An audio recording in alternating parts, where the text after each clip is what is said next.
If you guys need any cards, packs, sleeves, anything of that nature, shop on TCG Player using my affiliate link in the description. What you see on the screen before you is the definitive next evolution of Christia Sworn. This is where the deck's headed. I can feel it. This is where the wind is blowing. So as you can see, we have adapted the build to accommodate one of my favorite boss monsters in the entire format. Not one of the best ones, but definitely one of my favorite ones, Skyscourge Enrise. We were on 1 in our, of course, famous Chaos Fairy list, but now, here, we are on 3. We were on 3, so I can play Trade-In. Actually, early versions of my Chaos Fairy list played Trade-In as well. I don't know, Trade-In's really iffy in with just the 2-to-1 ratio. This build has JDs, which means you're playing 8 level 8s, and then on top of that, you're playing the Lightsworn draw engine. So you just got this insane turbo deck that spams out Christia, and just you can Beckoning Light, add back all of the boss monsters, and just kill your opponent out of nowhere.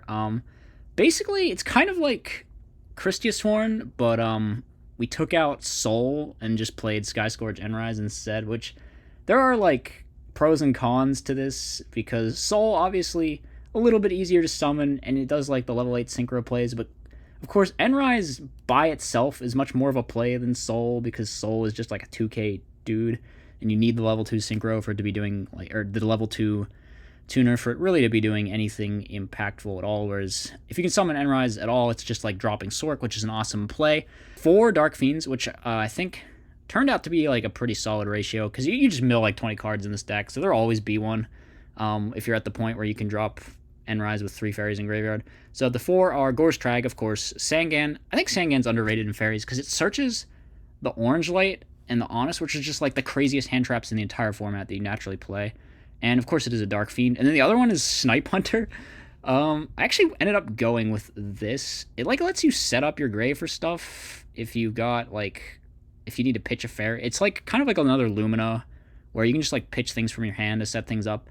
And I felt it was better than Doom Cowl or Caius or Fader. The Caius Fader stuff just doesn't really fit in this build like it does in the other build, because we're not playing the Dim Alks. I tried an earlier build with Dim Alks and no JDs and stuff, but it was really garbage, and it was testing poorly. I've been grinding, in case you did not know, with this various versions of this deck for 2 days. So this is where we pretty much ended up. The Lightsworn package is a little bit less than in Christia. Oh, we're not on the hamsters. We're not on triple Raikou or triple Lila. So we're mostly just playing one of all of the quote-unquote bad names and Lumina, and then 2 of the ones you want to see a little bit more often, because that's pretty much all we have room for. Of course, we're also on the Card Trooper. I couldn't fit in Plague and Necrogardna. I think Plague is probably the one that we regret not having more, but I really wanted to play Heavy Storm in here, because I think the builds that don't play Heavy Storm, I feel are just nerfing themselves. I mean, everyone at this point knows the dumb mind game of oh, they're never going to mill the Heavy Storm, so your opponent will play around Heavy Storm. So, it just, defeats its own purpose. You're just nerfing yourself not playing Heavy Storm.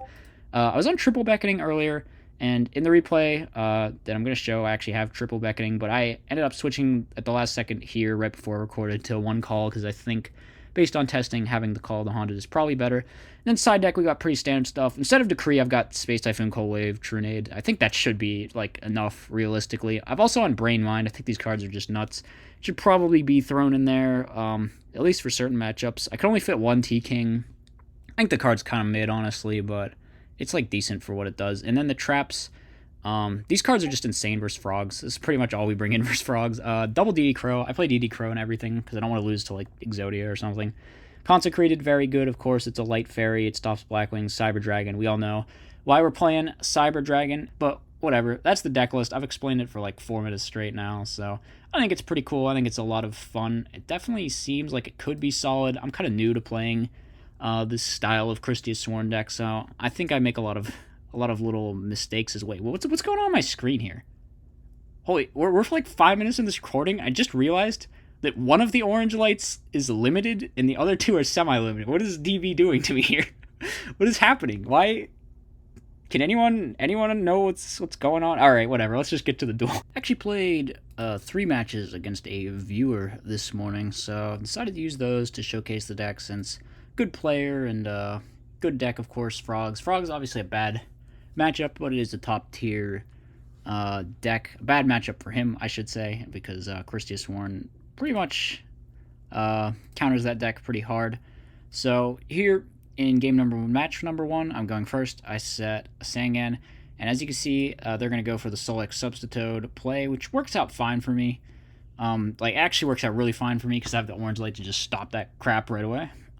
So we get Card Trooper, just trying to like set up Christia ASAP since we know it's against frogs. I go set Raikou, set Beckoning, thinking he probably can't stop my my Raikou here without the setup. So here I decided to go with Garoth Poke because we can use the Raikou Mill to get a Garoth proc, which I think we do. We get a draw, and then Charge puts the 4th fairy in grave, I think. Yeah, so we get Christia, add back Orange Light, and from here we pretty much win the game. I mean, it's game 1, they don't really have any good outs, and they set Econ, so we're just hitting with stuff. I mean, like, it's kind of just snowballs because they have no outs to Christia, and we got to summon it on like turn 2, so pretty unfair game number 1, honestly. They storm just to get the info on the Beckoning Light, and then go next, so yeah, what can you do? So we're gonna get Dust Shooted and Brain Con at some point this game, huh? Well, the Dust Shoot gets fired right away, and they take the Aaron. Did I shuffle? Okay, I do shuffle. Thank God. So we set our Dust Shoot. Of course, it always sucks when you Dust Shoot someone, and then you just see like the impending, oh crap, they're gonna Dust Shoot me back. So they go summon the swaps and send another swap. What? Why would they not send the other Treeborn? Did I see that right? Or is there something going on? I don't know. Okay, they drew the other Treeborn, so they definitely didn't... Yeah, I don't know. They just decided to send more swaps because they didn't want to draw with redundant swaps, I guess. We just gotta pass because this stupid Treeborn's walling my Sangan. We go in with Arcus. Arcus is pretty good against frogs as well. Just preventing all your Light Swarms from getting targeted. So I think here they go for Dark Dust since it's the only tribute monster they have. Sangan's gonna get me... I go for Trooper, just trying to mill to set up Christie, I guess. And they play around the Gores that they know is there. We get a just garbage mill. I mean, that's the game you play when you play these kind of RNG decks, you know. Sometimes you just explode and win the game. Sometimes you just mill crap like that, and it's going to take some more time. So we have the JD here. It hit the Mirror Force, which is like the absolute best thing it could have been for me, honestly. So pretty lucky. It's like the only non-chainable back row in frogs. And then here I decide that I can go lethal if the Fader is all there is, so I just go for it. And yeah, we're going to be able to pick up the dub there. So moving on to match number 2. Game number 1 and match number 2, what happens? We have a decent hand. We have a decent hand indeed. Just doing, you know, draw cards. We hit with this. I feel like I never played around Gores in the entire match. And he also never had Gores the entire match, so a little bit unlucky for them. And yeah, we've like milled a lot of our level 8s, which kind of sucks having this trade-in stuck in our hand. Although we do have like 8 of them, so still decent chance. And we top deck into Solar Recharge, draw some stuff. I just hit in to get it face up, which maybe I shouldn't have done. I don't know, there's like no reason to hit in. So we get more mills, and yeah, at this point, we really need to just like draw a Beckoning Light. Like that's just the thing. Which we have a decent chance, because if we draw an 8, we get to make our trade-in live, and there's 3 of them in our deck. So it's like, so now we find it. Now we find it, and it's like, okay, countdown to winning the game here. We go for it. There's pretty much like no way we lose from this position, I think, because we're just gonna like JD Christia the opponent and kill them. So they hit into Raikou, which does mess up my fairy count actually, but it's not a big deal because we can just always set it up no matter what since we have the End Rise. So yeah. We have the Christia Brio, and we just bounce everything, and that is going to be an OTK because of the crazy Beckoning Light. Beckoning Light is just absolutely nuts in this build. Each Lightsworn build, Beckoning Light just becomes progressively crazier, actually. Like, in pure Lightsworn, it's like super mid, and you should maybe just play Monster Reincarnation or something. And then Christia Sworn, obviously it's insane. And then in this one, you have like the End Rises too, so it's just like even more boss monsters like that you can get back and like reset up your Christia and stuff. Like, you can just always make Christia alive no matter what. Even if you have, like, 10 fairies in graveyard, you can still make it alive. So, they're doing the swap bounce, the thing. And we're in a pretty good spot. So, what do? Am I just summoning Christia main 2? Yeah, okay.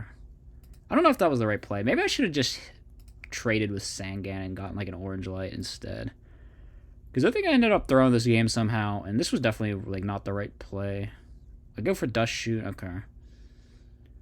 So they're gonna go. Yeah, this is not great for us. Obviously, they can bounce back the Caius. So now they have a lot of decent live cards in their hand, but we can trade the Sangan and then force them to Econ because they want to Caius it.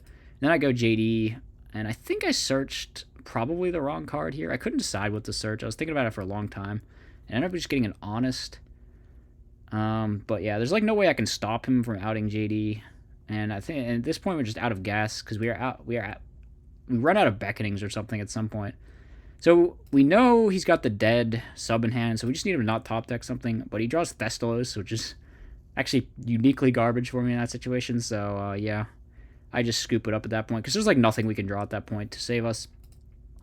Game 3, resolving some draw cards. Okay, this was a throw. I should have just set Sangan and held the Trooper for next turn, but I wanted to get some greedy Beckoning Light play, and then we get punished super hard by the Solex sub on turn 1. So yeah, that play was real bad. And then I think we just lose to this Riser or something. Yeah, so I just scoop it up there. I'm like, crap.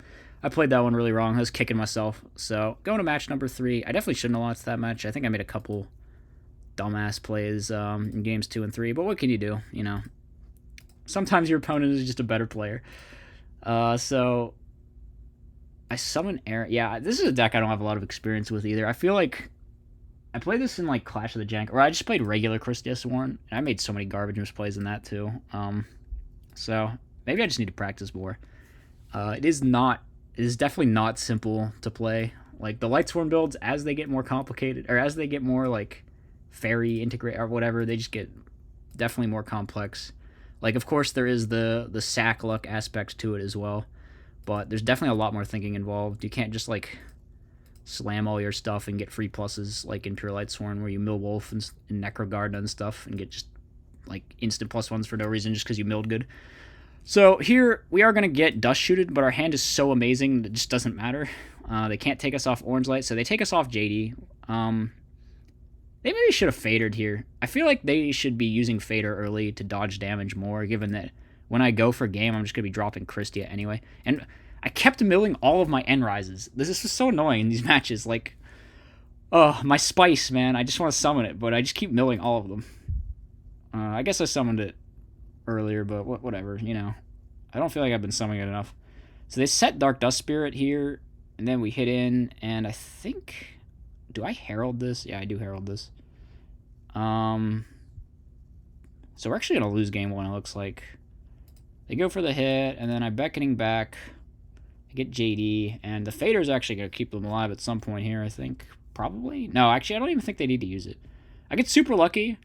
Well, they top deck Thessalist, and then they just miss the JD, which 50-50 there. Whew. Definitely narrow.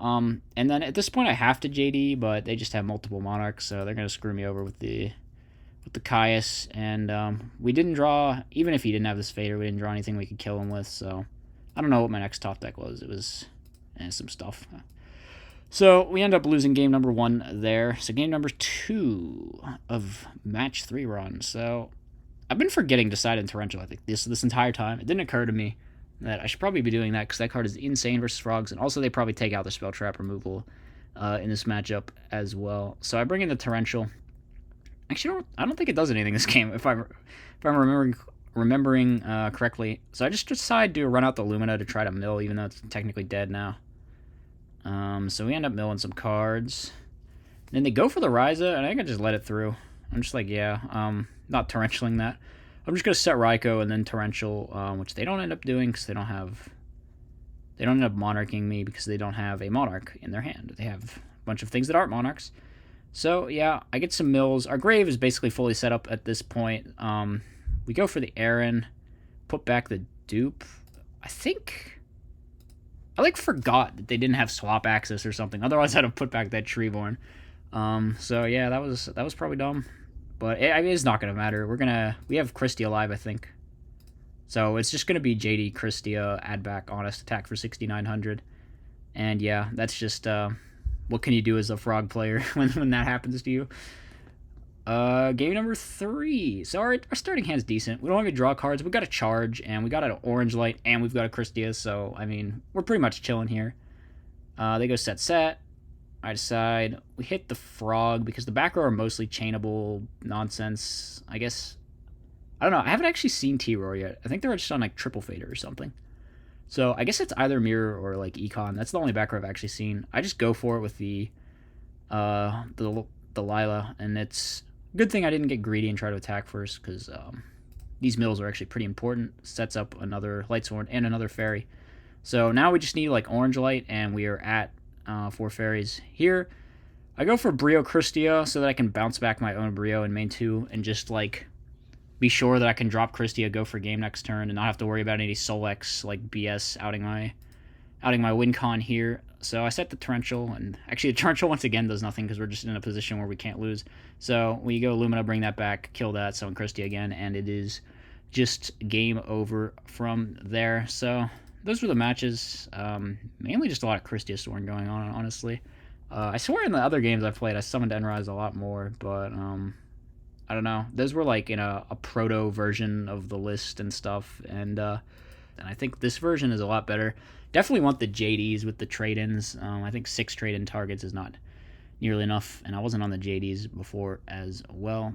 So, I mean, the Beckoning Light plays are insane. Enrise just makes it so Christia is always live in the late game, and it's like a decent boss monster in itself, of course, just being like a Sork. So that's pretty cool. I think just the whole turbo draw power engine aspect of it is really awesome as well, and just like lets you set up Christia so freaking fast. So anyway, let me know what you thought of the deck in the comments section below. Hope you guys enjoyed the video, and I'll see you next time. As always, be sure to like, comment, and subscribe. Furthermore, if you enjoy my content, you should think about becoming a channel member. You get access to tons of bonus content, and it's a great way to help support the channel.